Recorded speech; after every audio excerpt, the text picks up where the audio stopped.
Okay, so let's classify some angles here, or one angle. Classify the angle as acute, right, or obtuse.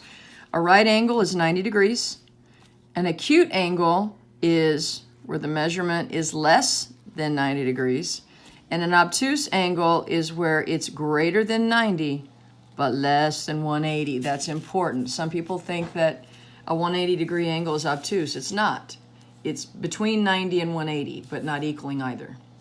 So if you look at this guy, you can pretty much tell this is an acute angle. This guy's less than 90. You can tell that visually. Okay, number 11, the measurement of angle D is 31. Classify D as acute, right, or obtuse. Well, if it's 31 degrees, it's acute. Okay. Y is a point in the interior of AOB. Draw a sketch and name two adjacent angles. Okay. So we're going to draw angle AOB. That means O is the vertex. Remember, the vertex is in the middle. So I've got angle A, angle O, and angle B. Okay, that's my angle AOB. Now I want to put Y in the interior. The interior means it's in here and not out here. It doesn't mean it's on the angle either. Y is just somewhere randomly here in the interior. Draw the sketch and name two adjacent angles. Well, what I'm going to do is I'm going to draw a ray through Y, and now I've created angle 1 and angle 2, right? Okay. So remember, adjacent angles, they share a side, they share a vertex, and they have no common interior points. That means they don't overlap. Think about the example I gave you with the fence line, okay? Here's my house. Very pretty. Looks like it's been through a windstorm. And here's the fence, and here's your house.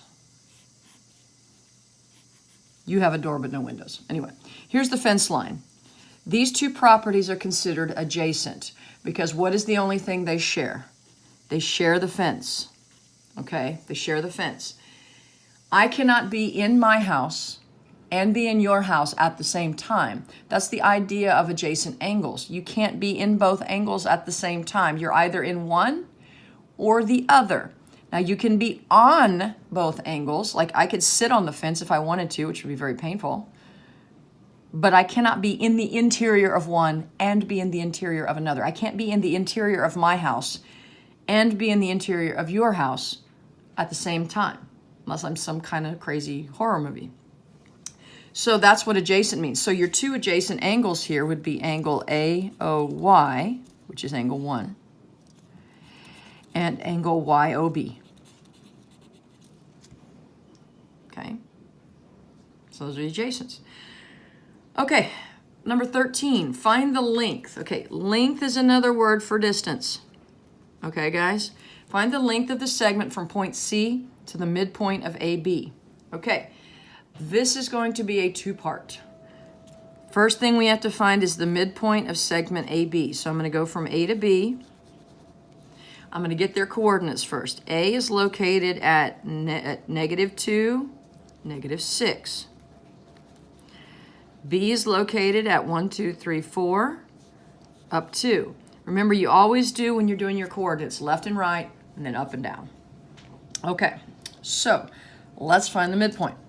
If you remember, the midpoint is the average, okay? I don't even like to show my students the midpoints.